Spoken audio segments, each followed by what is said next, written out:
ओम शांति। बाकी मधुर महावाक्य सुनते हैं। बाबा कहते, मीठे बच्चे, तुम्हें शरीर से अलग होकर बाप के पास जाना है। तुम शरीर को साथ नहीं ले जाएंगे, इसलिए शरीर को भूल आत्मा को देखो। प्रश्न, तुम बच्चे अपनी आयु को योग बल से बढ़ाने का पुरुषार्थ क्यों करते हो?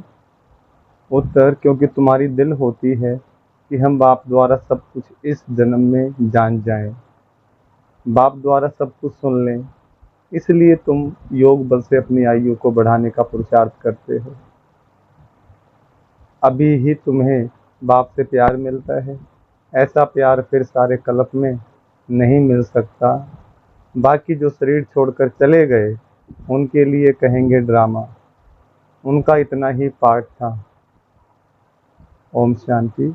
बच्चे जन्म जन्मांतर और सत्संगों में गए हैं और यहाँ भी आए हैं। वास्तव में इसको भी सत्संग कहा जाता है। सत्य का संग तारे बच्चों के दिल में आता है। हम पहले भक्ति मार्ग के सत्संगों में जाते थे और अभी यहाँ बैठे हैं। रात दिन का फर्क भासता है। यहाँ पहले पहले तो बाप का प्यार मिलता है, फिर बाप को बच्चों का प्यार मिलता है। अभी इस जन्म में तुम्हारी चेंज हो रही है। तुम बच्चे समझ गए हो, हम आत्मा है ना कि शरीर। शरीर नहीं कहेगा कि हमारी आत्मा, आत्मा कह सकती है हमारा शरीर। अब बच्चे समझते हैं जन्म जन्मांतर तो वह साधु संत महात्मा आदि करते आए। आजकल फिर फैशन पड़ा है, साईं बाबा, मेहर बाबा आदि आदि है, वह भी सब जिस्मानी हो गए। जिस्मानी प्यार में सुख तो होता ही नहीं। अभी तुम बच्चों का है रूहानी प्यार। रात दिन का फर्क है। यहाँ तुमको समझ मिलती है, वहाँ तो बिल्कुल बेसमझ हैं। तुम अभी समझते हो बाबा आ करके हमको पढ़ाते हैं। वह सबका बाप है, मेल अथवा फीमेल सब अपने को आत्मा समझते हैं। बाबा बुलाते भी हैं, हे बच्चों। बच्चे भी रेस्पॉन्स करेंगे, यह है बाप और बच्चों का मेला। बच्चे जानते हैं यह बाप और बच्चों का, आत्मा और परमात्मा का मेला एक ही बार होता है। कब होता है? संगम युग पर। बच्चे बाबा बाबा कहते रहेंगे। बाबा अक्सर बहुत मीठा है, बाबा कहने से ही वर्षा याद आएगा। तुम छोटे तो नहीं हो, बाप की समझ बच्चे को जल्दी पड़ती है। बाबा से क्या वर्षा मिलता है, वह छोटा बच्चा तो समझ न सके। यहाँ तुम जानते हो कि हम बाबा के पास आए हैं। बाप कहते हैं, हे बच्चों, तो इसमें सब बच्चे आ गए। सब आत्माएं घर से यहाँ आती हैं पाठ बजाने। कौन कब पाठ बजाने आते हैं यह भी बुद्धि में है। सबके सेक्शन अलग अलग हैं। जहाँ से आते हैं फिर पिछाड़ी में सब अपने अपने सेक्शन में जाते हैं। यह भी सब ड्रामा में नूंद है। बाप किसको भेजते नहीं हैं, ऑटोमेटिकली यह ड्रामा बना हुआ है। हर एक अपने अपने धर्म में आते रहते हैं। बुद्ध का धर्म स्थापन हुआ नहीं है तो कोई उस धर्म का आएगा नहीं। पहले पहले सूर्यवंशी चंद्रवंशी ही आते हैं जो बाप से अच्छी रीति पढ़ते हैं। वही नंबरवार सूर्यवंशी चंद्रवंशी में शरीर लेते हैं। वहाँ विकार की तो बात नहीं। योग बल से आत्मा आकर गर्भ में प्रवेश करती है। बूढ़े समझते हैं हमारी आत्मा योग बल से जाकर यह शरीर लेगी, मेरी आत्मा अब पुनर्जन्म लेती है। वह बाप भी समझते हैं हमारे पास बच्चा आया है, बच्चे की आत्मा आ रही है। जिसका साक्षात्कार होता है वह अपने लिए समझते हैं। हम जाकर दूसरे शरीर में प्रवेश करते हैं। यह भी विचार उठते हैं ना, जरूर वहाँ का कायदा होगा। बच्चा किस आयु में आएगा, वहाँ तो सब रेगुलर चलता है ना।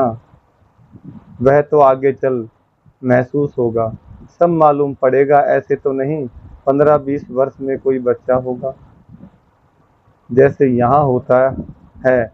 नहीं, वहाँ आयु 150 वर्ष की होती है। तो बच्चा तब आएगा जब आधा लाइफ से थोड़ा आगे होंगे।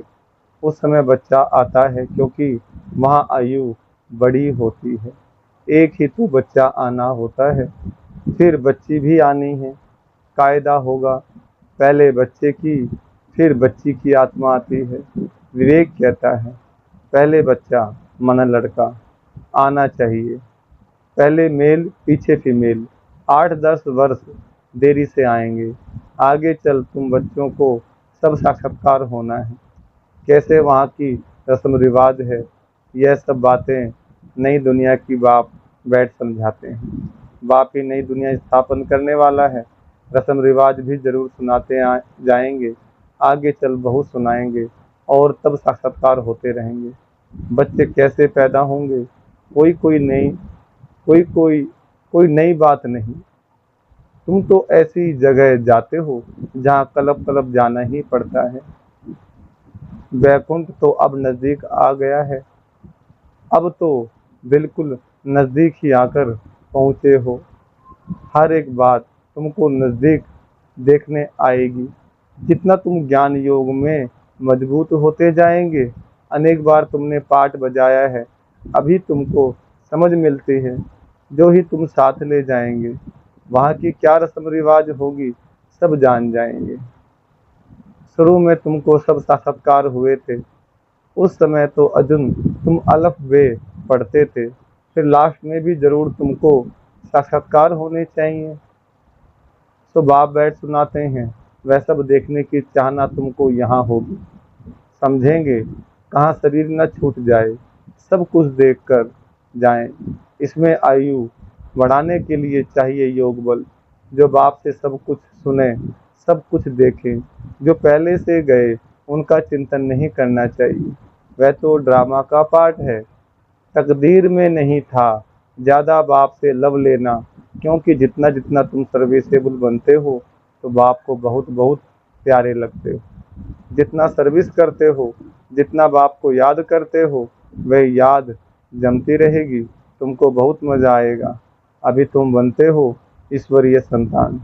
बाप कहते हैं तुम आत्माएं हमारे पास थी ना, भक्ति मार्ग में मुक्ति के लिए बहुत परिश्रम करते करते हैं।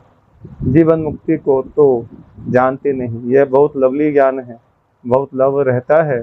बाप बाप भी है, टीचर भी है, सतगुरु भी है, सच्चा सच्चा सुप्रीम बाबा है, जो हमको 21 जन्मों के लिए सुखधाम में ले जाते हैं।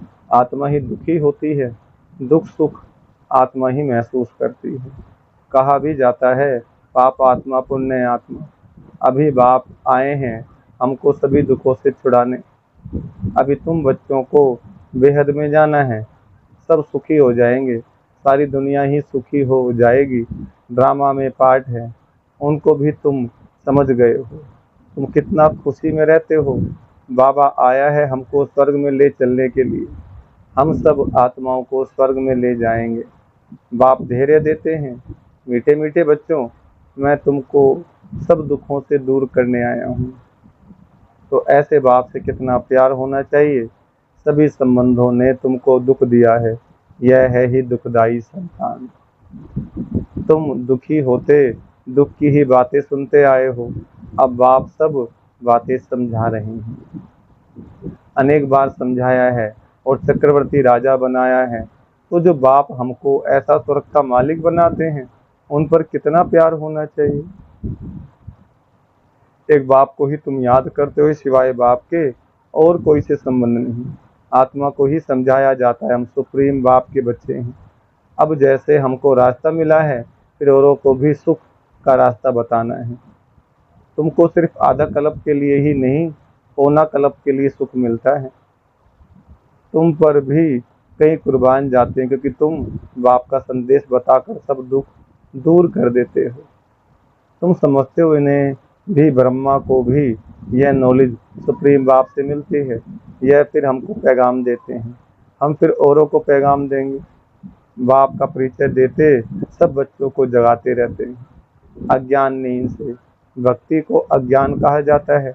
ज्ञान और भक्ति अलग अलग है। ज्ञान सागर बाप अब तुम बच्चों को ज्ञान सिखला रहे हैं।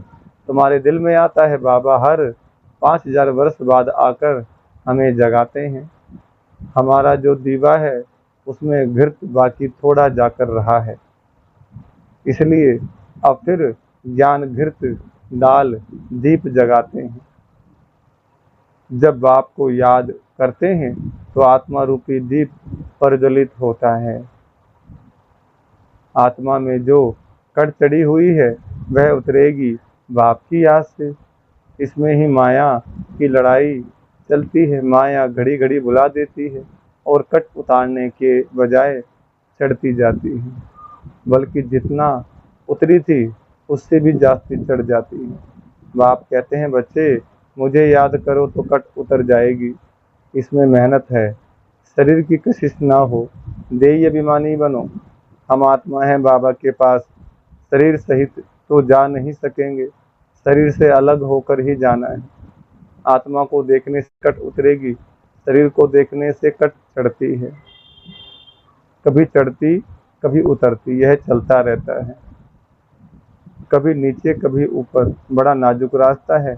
यह होते होते पिछाड़ी में कर्मातीत अवस्था को पाते हैं। कर्मातीत अवस्था माना शंकर के समान तपस्वी। मुख्य हर बात में आंखें ही धोखा देती हैं, इसलिए शरीर को न देखो। हमारी बुद्धि शांति धाम सुख धाम में लटकी हुई है और देवी गुण भी धारण करने हैं।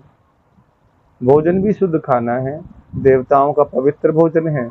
वैष्णव अक्षर विष्णु से निकला है। देवता कभी गंदी चीज थोड़े ही खाते होंगे। विष्णु का मंदिर है जिसको नर नारायण भी कहते हैं। लक्ष्मी नारायण तो शाकाहारी ठहरे, उनको 4 भुजा होनी नहीं चाहिए, परंतु भक्ति मार्ग में उनको भी 4 भुजा दी हैं, जिसको कहा जाता है बेहद का अज्ञान। समझते नहीं कि 4 भुजा वाला कोई मनुष्य तो हो नहीं सकता। सतयुग में 2 भुजा वाले होते हैं। ब्रह्मा को भी 2 भुजाएं हैं। ब्रह्मा की बेटी सरस्वती, उनको फिर मिलाकर 4 भुजा दी हैं। अब सरस्वती कोई ब्रह्मा की स्त्री नहीं है, यह तो प्रजापिता ब्रह्मा की बेटी है। जितने बच्चे अडॉप्ट होते जाते हैं उतनी इनकी भुजाएं बढ़ती जाती हैं। ब्रह्मा की ही 108 भुजाएं कहते हैं, विष्णु व शंकर की नहीं कहेंगे। ब्रह्मा की भुजाएं बहुत हैं।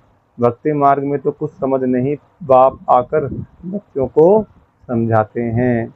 तुम कहेंगे हो बाबा, तुम कहते हो बाबा।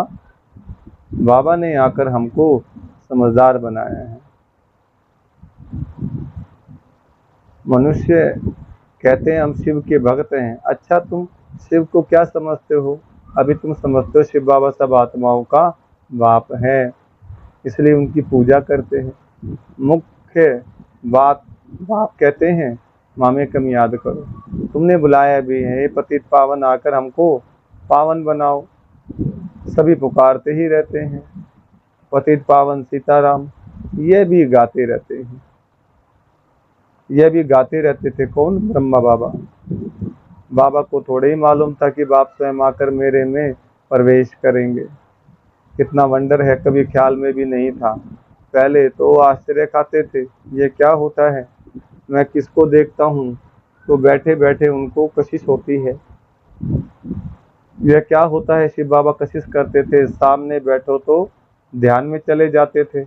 आश्चर्य में पड़ गए, यह क्या है। इन बातों को समझने के लिए फिर एकांत चाहिए। तब वैराग्य आने लगा। कहाँ जाऊं? अच्छा, बनारस जाता हूँ। यह उनकी कशिश थी जो इसको भी कराते थे। इतनी बड़ी कारोबार सब छोड़कर गया। उन बेचारों को क्या पता कि बनारस में क्यों जाते हैं। फिर वहाँ बगीचे में जाकर ठहरा। वहाँ पेंसिल हाथ में उठाकर दीवारों पर चक्कर बैठ निकालता था। कौन?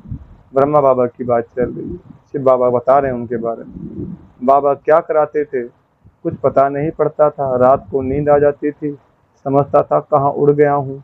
फिर जैसे नीचे आ जाता था, कुछ पता नहीं क्या हो रहा है। शुरू में कितने साक्षात्कार होते थे। बच्चियाँ बैठे बैठे ध्यान में चली जाती थी। तुमने बहुत कुछ देखा है। तुम कहेंगे जो हमने देखा सो तुमने नहीं देखा। फिर पिछाड़ी में भी बाबा बहुत साक्षात्कार कराएंगे, क्योंकि नजदीक होते जाएंगे। अच्छा, मीठे मीठे सिकलदे बच्चों प्रति माता पिता बाप दादा का याद प्यार और गुड मॉर्निंग। रूहानी बाप की रूहानी बच्चों को नमस्ते। हम रूहानी बच्चों की रूहानी बाप दादा को याद प्यार गुड मॉर्निंग और नमस्ते बाबा नमस्ते। ध्यान के लिए मुख्य सार। पहला पॉइंट, बाप का संदेश सुनाकर सबके दुख दूर करने हैं, सबको सुख का रास्ता बताना है, हदों से निकल बेहद में जाना है। दूसरा, अंत के सब साक्षात्कार करने के लिए तथा बाप के प्यार की पालना लेने के लिए ज्ञान योग में मजबूत बनना है। दूसरों का चिंतन ना कर योग बल से अपनी आयु बढ़ानी है। वरदान, अलबेलेपन व टेंशन के अभिमान को छोड़। अलबेलेपन व टेंशन के अभिमान को छोड़ बाप की मदद के पात्र बनने वाले सहज पुरुषार्थी भव। वरदान का विस्तार, कई बच्चे हिम्मत रखने के बजाय अलबेलेपन के कारण अभिमान में आ जाते हैं कि हम तो सदा पात्र हैं ही, बाप हमें मदद नहीं करेंगे तो किसको करेंगे। इस अभिमान के कारण हिम्मत की विधि को भूल जाते हैं।